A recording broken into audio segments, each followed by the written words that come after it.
partir do versículo 10. Evangelho de Mateus, capítulo 3, a partir do versículo 10.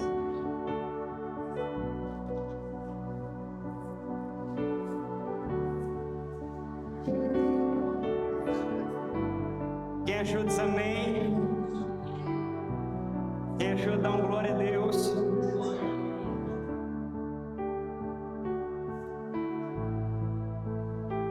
Vou ser ligeiro nessa manhã.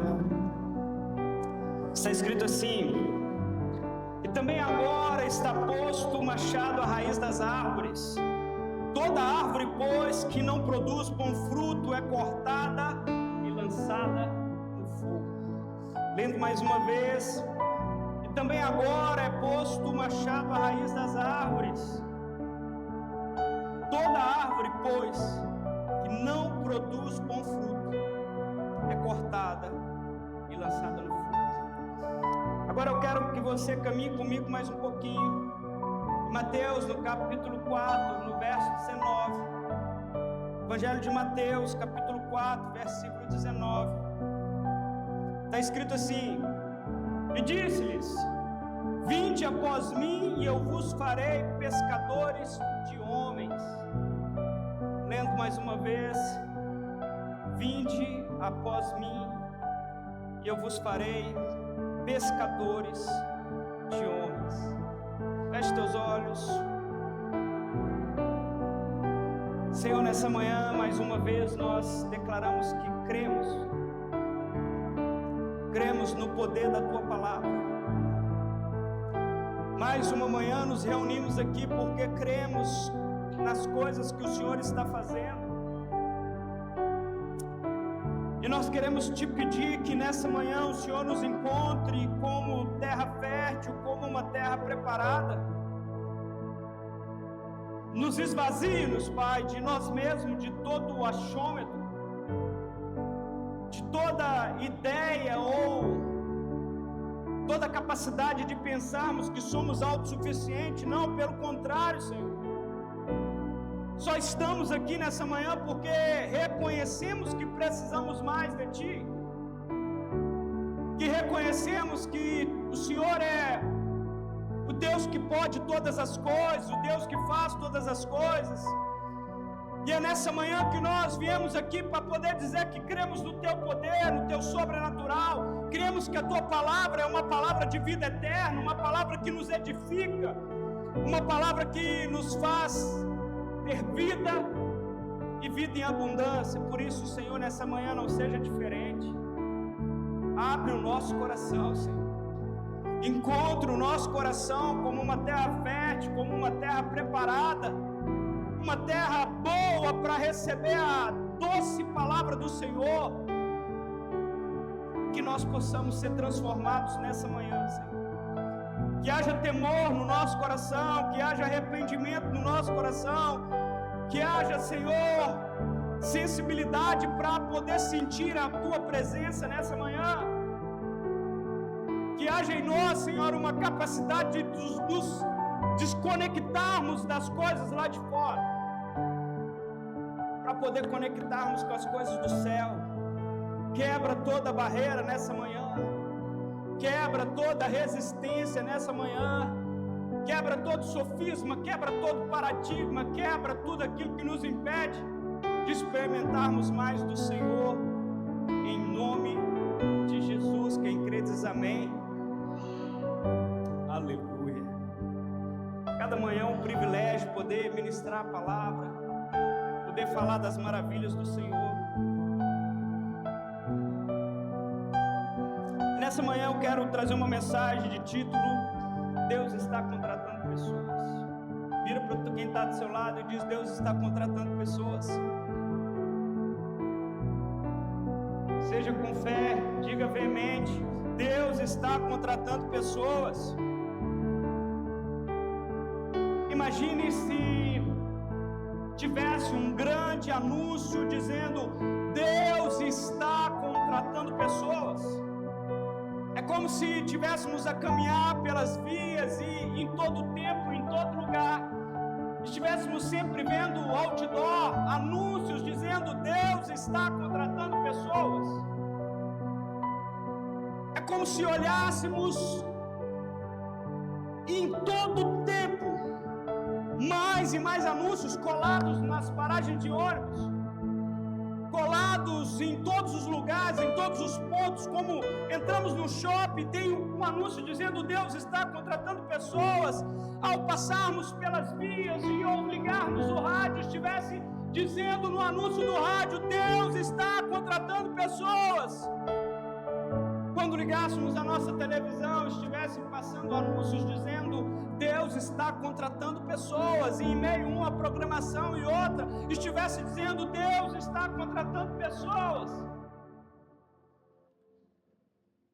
A cada rolada de tela, a cada vez que rolássemos tanto no Facebook, tanto no Instagram, quanto no TikTok, entre cada vídeo viesse um anúncio, e o anúncio viesse sempre dizendo Deus está contratando pessoas,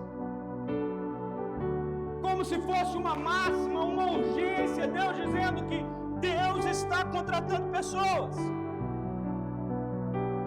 dispostas a frutificar, pessoas que entenderam que nós estamos aqui nessa terra para fazer a vontade do Senhor,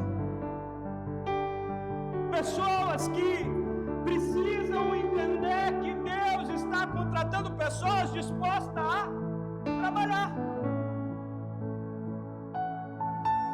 É como talvez se tivéssemos colocado Deus está contratando, abriu-se um processo de seleção, abriu porque há vagas no reino de Deus, há vagas para servir na obra do Senhor, há vagas para dizer Senhor, posso trabalhar na sua obra? E nesse processo de seleção, onde Deus abre e Deus começa a dizer, eu estou contratando pessoas, eu estou convidando pessoas. Deus vai até o Egito e diz, Moisés, eu gostaria de te contratar para tirar esse povo do Egito. Deus lá atrás foi ao Egito e disse, Moisés, eu quero te contratar, eu tenho uma missão. José, eu quero te contratar, eu tenho uma missão, eu preciso salvar uma nação por meio e intermédio da sua vida. Eu preciso livrar o povo da fome. Deus está contratando. João Batista, levante-se, homem. Levante-se porque eu preciso te contratar. João Batista, eu preciso que você pregue o arrependimento. Eu preciso que você diga para eles, se arrependam. Quem seria a pessoa ideal para ser contratada pelo Senhor? Qual é o tipo de pessoa que Deus está procurando nessa manhã? Já parou para pensar? Qual seriam as características se de fato Deus estivesse contratando? Quais seriam os requisitos de Deus, dos céus, do reino dos céus?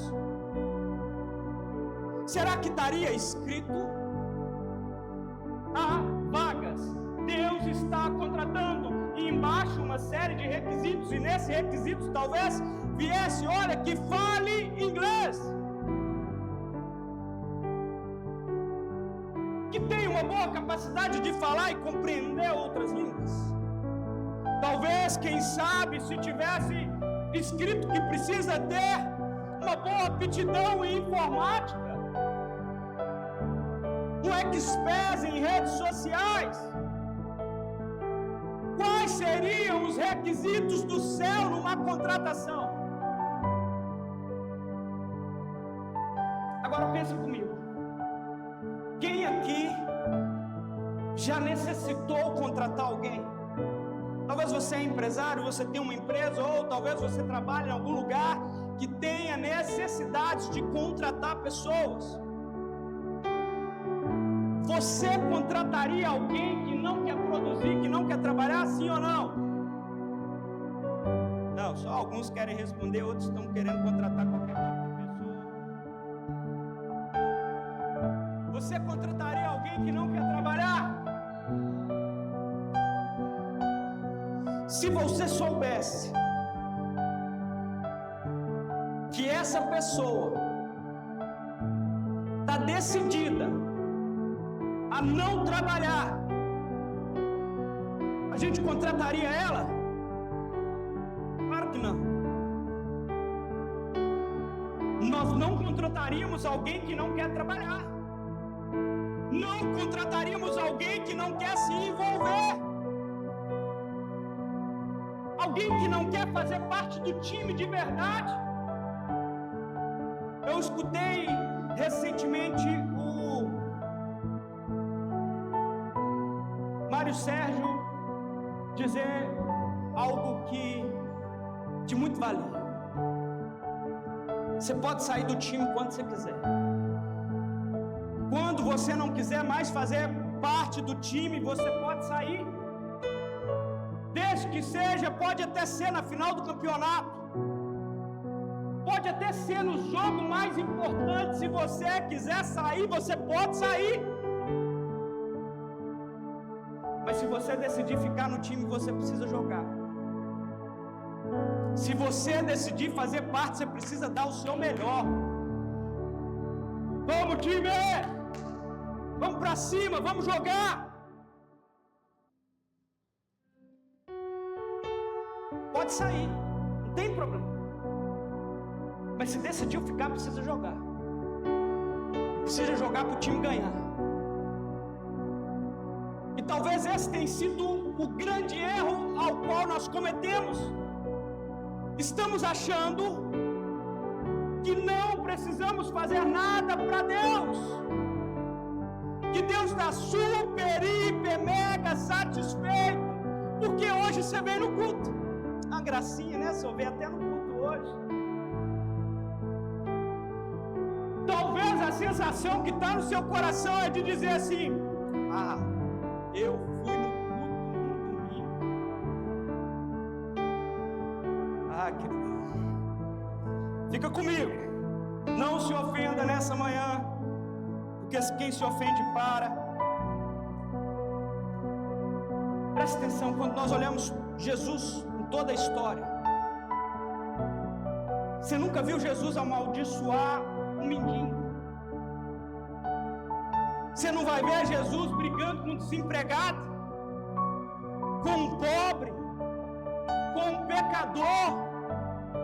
Você não vai ver Jesus invocado com essas pessoas, não. Mas quando uma árvore que não dá fruto, Jesus amaldiçoa essa árvore. Quando Jesus volta de Betânia, ele estava com fome, e ele olha para a figueira, e ao olhar para a figueira ele pensou: olha, eu vou comer um figo. Mas ao chegar próximo daquela árvore, próximo daquela figueira, não tinha figo. E Jesus amaldiçoou aquela árvore. E eu sempre olhei para esse texto e falava: rapaz, Jesus é glutão, viu? Já pensei, não era época de figo, não era época de produzir figos. Jesus foi impaciente. A gente quer sempre ter uma desculpa que justifique a nossa improdutividade. Sempre temos uma desculpa. Quando eu formar, quando eu ganhar tal coisa, quando o meu casamento se alinhar, quando eu comprar, quando eu conseguir conquistar minha casa, quando eu conseguir fazer isso, eu vou fazer para o Senhor. Quando as minhas finanças melhorarem, a gente tem sempre uma desculpa. Quer ver uma desculpa muito comum? É porque eu não interpreto a Bíblia assim, pessoal. É porque a minha interpretação é diferente. Não é a sua interpretação que é diferente, é porque você quer negar coisas e verdades que Jesus disseram. Não, pastor, eu não sou dizimista porque a minha visão é diferente, E a de Jesus? Qual a visão que é melhor, a sua ou a de Jesus? E sabe uma coisa que a gente precisa aprender de verdade? É que a gente pode enganar homem, mas nós não podemos enganar Deus. A gente precisa entender de verdade que a gente dá desculpa para o irmão, para o pastor, para fulano, para o outro, mas não tem como dar desculpa para Deus. Como pastor, nesse tempo de pastoreio, eu vejo tantas pessoas tentando nos enganar. É fácil ser pastor. É pessoas que muitas vezes chegam com uma ideia, ou com uma... É porque Deus falou comigo. Quando a pessoa fala que Deus falou com ela, eu saio da frente e falo, queridão, se Deus falou com você, eu sou comedor de arroz e feijão, ou de funde. Quem sou eu para entrar na reta se Deus falou com você? Só que o Deus falou muitas vezes é para justificar o desejo do nosso coração. E se tem uma coisa que Jesus não engole é desculpas. Você pode pecar, meu irmão. Se você pecar e pedir perdão, Jesus vai te perdoar. É bíblico, está escrito. Mas quando o assunto é produtividade no reino de Deus, é ser comprometido com a obra dele, com o time, com aquilo que ele está fazendo, ele não negocia improdutividade. Quando o assunto é a obra de Jesus, não há negociação. Porque a obra de Jesus é o propósito ao qual Jesus morreu na cruz. Então não pode haver negociação com algo tão sério assim. O teu futuro é decidido pelas decisões que você toma. Seja elas boas, seja elas ruins. As suas ações, elas vão te levar para cima, para uma vida frutífera. As suas ações têm a capacidade de fazer com que você saia de um lugar e chegue a outro. Mas as suas desculpas não. As suas desculpas têm um único endereço: o fracasso. Precisamos quebrar a mentalidade de acreditar que se Deus está contratando, qualquer um serve. Sabe o que nós achamos? Não, eu vou no culto no domingo, porque se eu for em um culto ao domingo, toda a minha vida está sendo transformada e mudada. Como se o ápice do teu evangelho, do teu relacionamento com Deus fosse ir em um culto ao domingo. E eu quero te dizer algo: Deus não chama ociosos. Deus não chama pessoas que estão paradas sem fazer nada. Eliseu estava arando a terra, estava trabalhando. Davi estava cuidando de ovelhas lá escondido, e Deus disse: achei a Davi um homem conforme o meu coração. Sabe o que Pedro estava fazendo? Estava lavando as redes, porque ele tinha pescado e o dia não tinha sido bom. Mas mesmo após um dia mau, ele estava lavando as redes. Ele estava dizendo: olha, hoje pode até não ter sido um dia bom, mas eu creio que o amanhã vai ser melhor, bora lavar a rede. Mateus era cobrador de impostos. Cobrador de impostos. Estava trabalhando. Dá para perceber que Deus, ele tem algo com aqueles que estão fazendo alguma coisa. E é interessante que há uma pesquisa que diz que se você conhece uma pessoa que tem muitas atividades, muita demanda, se você dá mais uma demanda para ela, tem muito mais probabilidade dela fazer essa demanda e te entregar feito do que uma pessoa que não está fazendo nada. Deus chama aqueles que estão trabalhando. E dentro disso eu quero pontuar algumas coisas que é importante sobre essas características, prerrogativas que Deus está procurando em pessoas. Quem será que Deus está procurando? E algo que, talvez o primeiro ponto dessa busca de Deus, a pessoa precisa ter fé. Vira para quem está do seu lado e diz: é necessário ter fé. Hebreus capítulo 11, verso 6 diz assim: ora, sem fé é impossível agradar-lhe, porque é necessário que aquele que se aproxima de Deus creia que Ele existe, que Ele é galardoador dos que buscam. O próprio livro de Hebreus também, no capítulo 11, agora no verso 17, diz: pela fé ofereceu Abraão a Isaque quando foi provado. Sim, aquele que receber as promessas ofereceu o seu unigênito. Fé é se colocar em risco. Talvez se nós pudéssemos soletrar fé nessa manhã, nós poderíamos soletrar fé com R-I-S-C-O.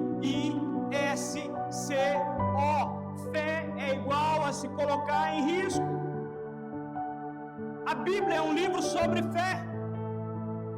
Quando lemos a Bíblia, vemos Deus em busca de homens que tenham fé. Homens que entendem que a fé é se colocar em risco por causa de uma palavra de Deus.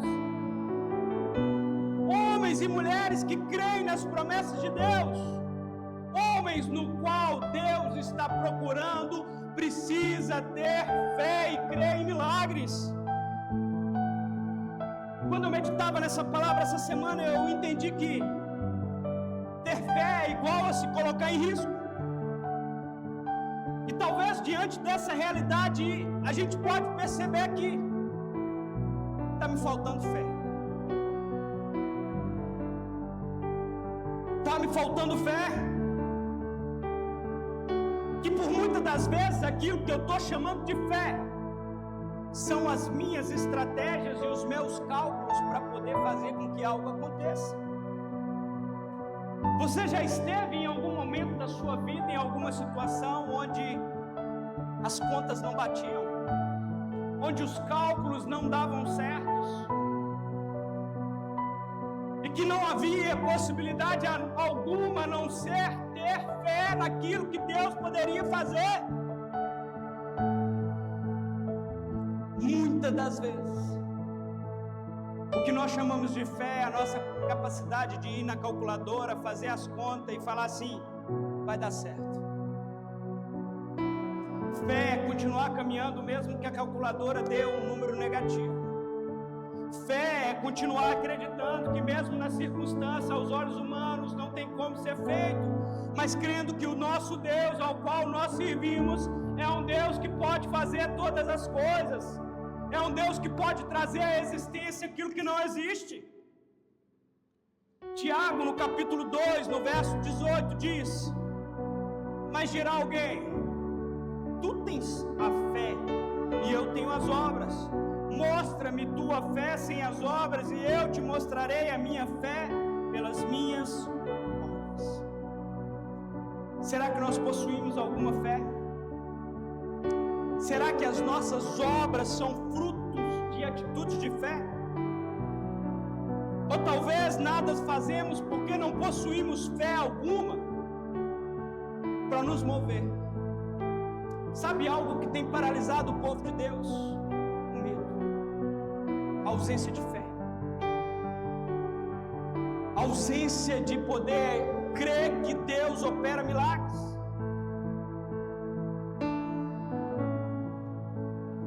Deus quer contar a sua história.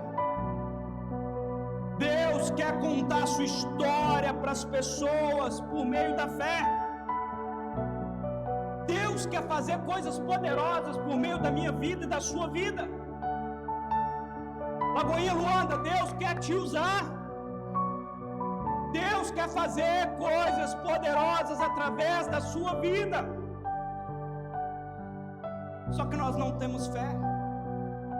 Nos falta fé para poder dizer: ei, eu creio, ó, eu aqui, ó, sou eu, Senhor, esse que está falando aí, ó, está pregando e dizendo: Deus vai fazer coisas poderosas por meio da sua vida. Mas nós não temos fé para crer. Nos falta uma capacidade de dizer: Senhor, é de mim que está falando aí. O Senhor vai me usar, o Senhor vai fazer.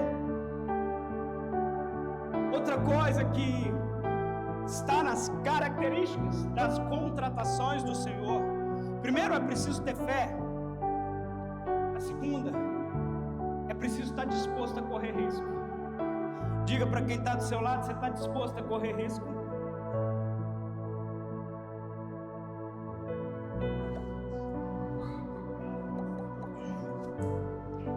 Tem um missionário na história da igreja, tem um missionário muito conhecido que chama David Livingstone. Ele foi um missionário que fez uma obra fantástica na África. E quando o seu ministério estava no auge, quando ele largou tudo para viver aquilo que Deus tinha para ele, e quando começou a chegar notícias falando: olha, a obra de David Livingstone tem prosperado, Deus tem aberto portas para ele, sobrenatural tem acontecido. A história nos diz que algumas igrejas escreveram cartas para ele dizendo: ei, David, agora que você já encontrou um lugar seguro, agora que já existe um caminho estabelecido, manda para nós o endereço que nós queremos te ajudar.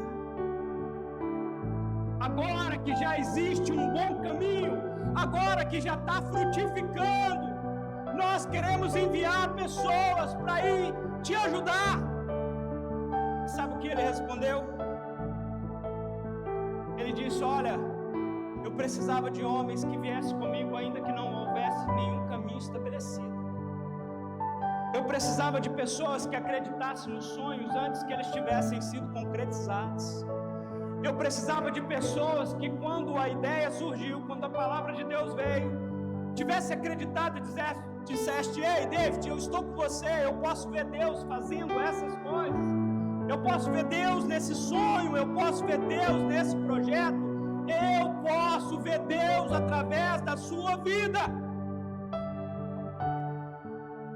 Só que é interessante que no meio da igreja, no meio do povo de Deus, nós temos dificuldade de acreditar no sonho do irmão. Nós somos capazes de repostar vídeos de diversos lugares, mas temos dificuldade de apoiar a própria casa ao qual nós congregamos. Vocês estão comigo aqui? Tino, dá um grau na minha voz que ela está a sumir. Nós somos péssimos em impulsionar pessoas que estão próximas a nós. Às vezes a impressão que dá é que dentro da igreja, dentro no meio do povo de Deus, quando se fala: olha, tal pessoa está empreendendo, tal pessoa está fazendo tal coisa, talvez nós ficamos na expectativa, só esperando o dia que a notícia vem falando: olha, fulano não conseguiu, não deu certo e por isso ele parou de fazer aquilo. Parece que deterioramos uns aos outros, deixamos de acreditar naquilo que Deus está fazendo, deixamos de valorizar a própria casa, apoiamos tudo, mas não apoiamos talvez o lugar que a gente come do pão da mesa. Nós somos especialistas em comer do pão da mesa, mas somos péssimos em ajudar a repor o pão. Estão comigo? Homens com fé. Temos necessidades de homens com fé. Homens com fé na presença de Deus, homens dispostos a se colocar em risco.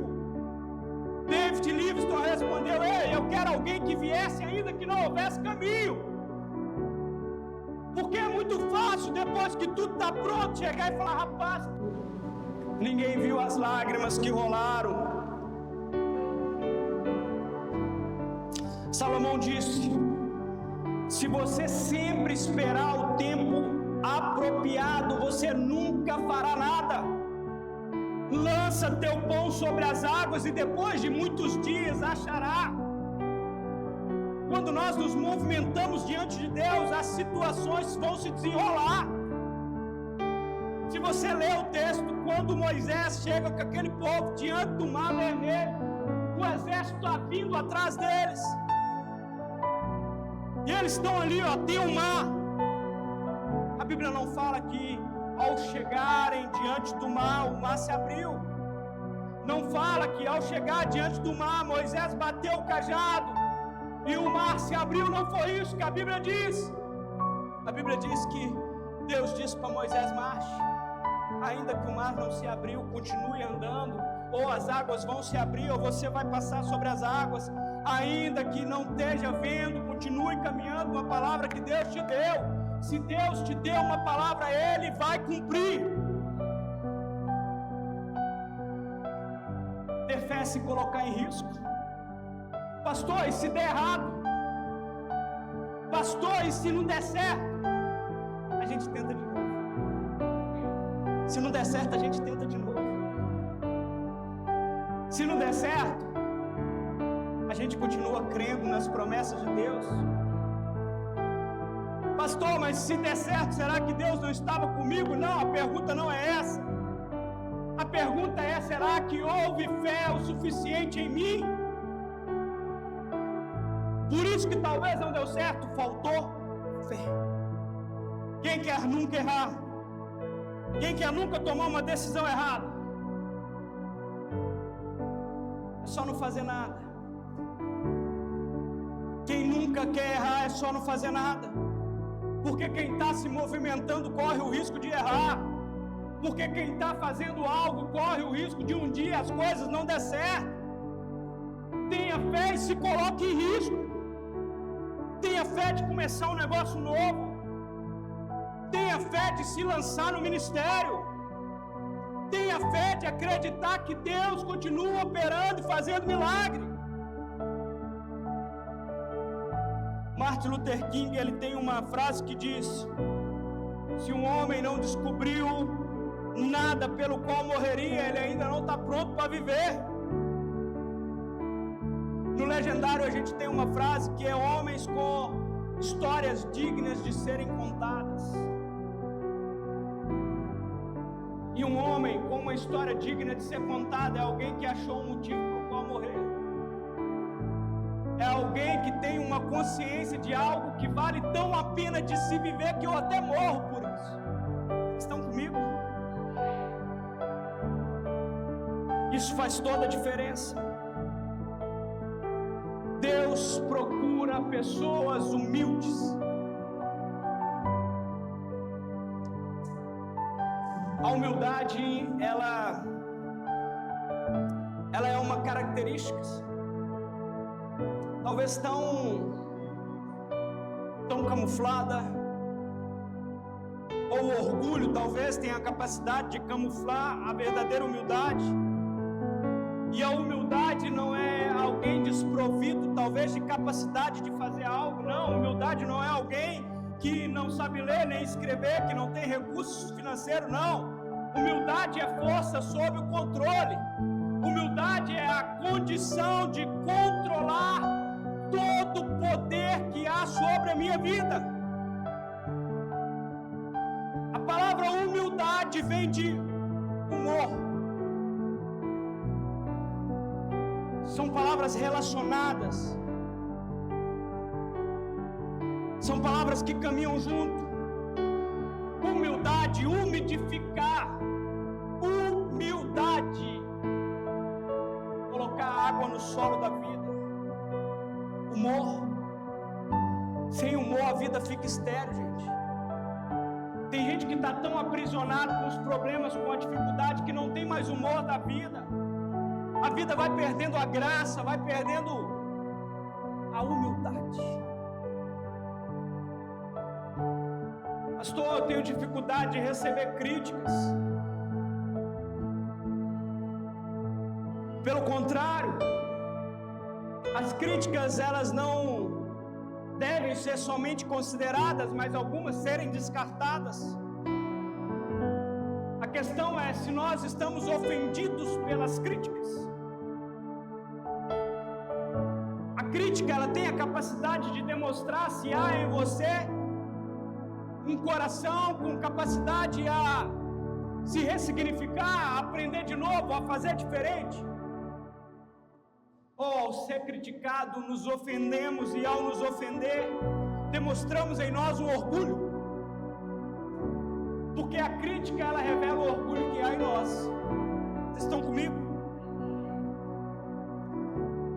Paulo, em 2 Coríntios, no capítulo 12, no verso 7, diz assim: e para que não me exaltasse pela excelência das revelações. Paulo está dizendo, para que ele não se exaltasse pela excelência daquilo que ele tinha recebido em Cristo, foi-lhe dado um espinho na carne, a saber, um mensageiro de Satanás para esbofetear, a fim de não me exaltar. Sabe o que Paulo está dizendo aí? Paulo está dizendo, eu tenho um problema com orgulho, para que eu não me exaltasse por causa daquilo que eu recebi em Cristo. Alguns abandonam a Deus, abandonam o ministério, abandonam a família por muito pouco. E eu gosto muito de uma frase que diz que ninguém pode ser considerado humilde até ter sido provado pelo sucesso. Ninguém é humilde até ter alcançado o sucesso de verdade. Ninguém é humilde até ter sido colocado no mais alto nível que poderia chegar e mesmo assim continuar reconhecendo o senhorio de Cristo. José tinha sido humilhado, mas chegou um momento que ele teve a oportunidade de revelar o sonho do líder. José, talvez naquele momento, ele poderia ter utilizado das suas prerrogativas, dos seus talentos, dos dons. Quantas pessoas não estão usando os dons e os talentos para chegar em locais onde 12 talentos não sustentam? Mas precisa de corações aquebrantados. Daniel, ele interpreta o sonho de Nabucodonosor e torna o segundo homem na esfera do comum, tendo a capacidade de influenciar, mas ele estava humilde. O homem precisa ter a quem prestar conta. Todo homem, e quando eu digo todo homem, eu estou falando o homem e a mulher. O homem precisa prestar conta para alguém. A Bíblia fala que na unidade familiar o homem é o cabeça do lar e a mulher presta conta para o marido. E o marido nessa equação ele presta conta para a igreja. É na igreja que o marido presta conta. Por isso nós vemos tantos homens fugindo da igreja. Tantos homens fugindo em rota de fuga, porque na igreja ele vai encontrar a lei do Senhor. Na igreja, a lei do Senhor vai recriminar, falar que ei, não é lícito ter mais de uma esposa, não é lícito adulterar. É na igreja que vai falar que roubar é errado. Mas os homens estão em rotas de fuga porque não querem se encontrar com o Senhor. Não querem abrir mão do conceito e da herança pecaminosa que habita neles, para que Jesus venha sobre eles e diga: ei, agora você é uma nova criatura, e como nova criatura as coisas velhas se passaram, eis que as coisas se fez nova. Aquele que roubava não rouba mais, aquele que pecava não peca mais, aquele que adulterava não adultera mais. Porque é nesse encontro do homem com Jesus que a nossa vida é transformada. Deus quer contratar pessoas que estão dispostas a ser transformadas. Não é você que entra numa empresa e agora diz: ei, eu gosto de trabalhar dessa forma, então a empresa precisa se adequar à forma que você quer. Não. é nós que, quando contratarmos pelo Senhor Jesus, dizemos: Senhor, estou disposto a trabalhar na tua obra. Qual é a hora, Senhor? Pode me chamar, eu estou disponível. Qual é o tempo, Senhor? Pode me chamar, eu estou disposto a doar o meu tempo. Sim, Deus, eu estou aqui para dizer que o Senhor é o mais importante. Eu vou adaptar a minha agenda ao Senhor.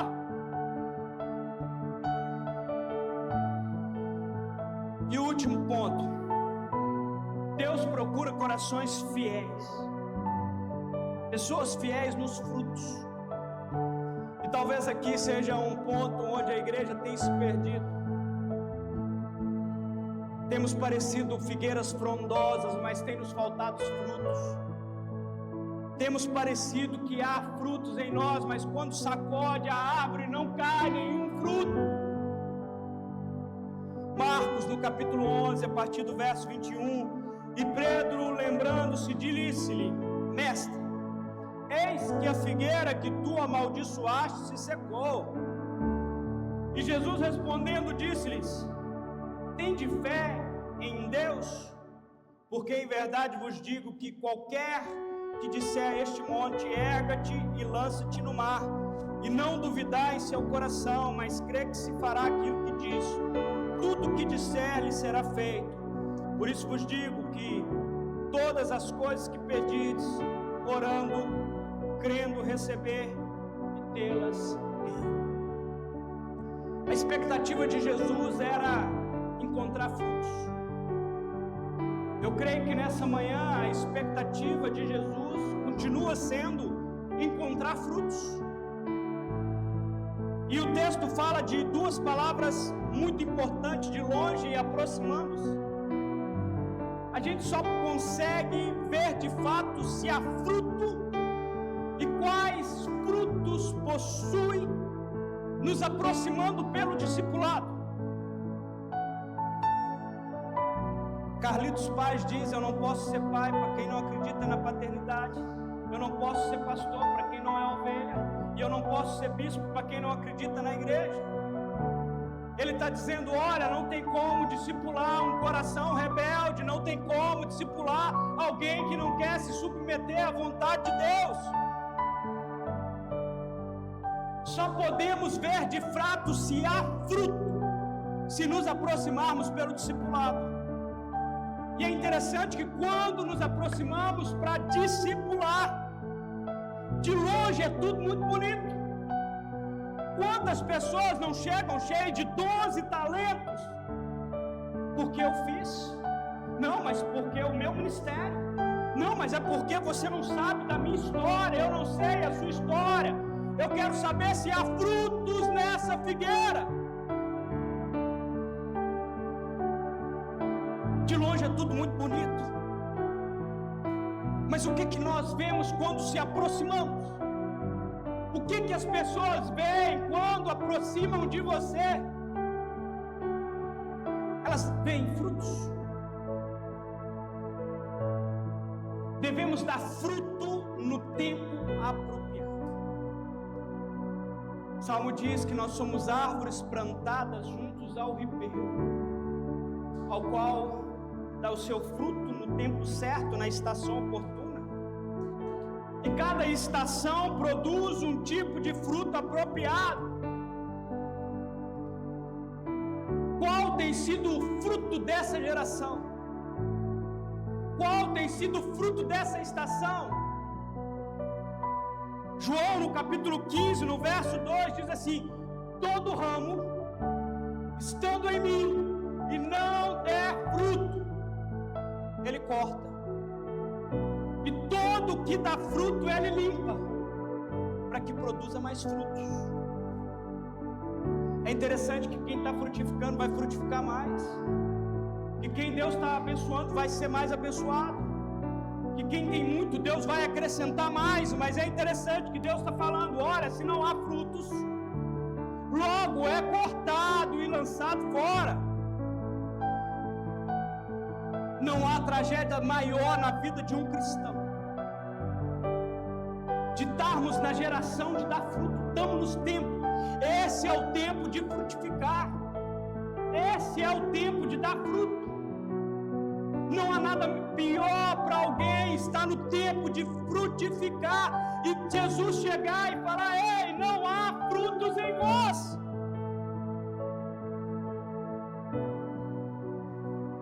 Está se alimentando, está consumindo da terra, está com as folhas verdes, está frondoso,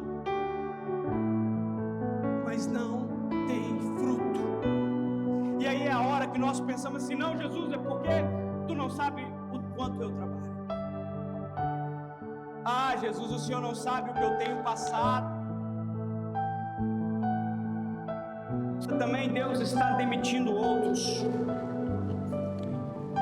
demitindo aqueles que já têm algum tempo, mas não querem frutificar na obra do Senhor, querem usufruir de tudo que o Senhor da obra pode fazer, mas não querem se comprometer com a obra do Senhor. Nós vamos cantar uma canção que você possa meditar. Como está o seu coração? Há frutos? Há frutos em você? Esse é o tempo, gente. Todo culto é espiritual. Toda palavra de Deus é Deus sacudindo e dizendo: povo meu, acorda, pelo amor de Deus. Povo, acorda, eu estou fazendo algo. Ei, eu estou movimentando algo. Acorda para que você participe daquilo que eu estou fazendo. Ei, eu quero te contratar. Há uma grande obra para fazer por meio da sua vida, mas você precisa entender e se render ao Senhor.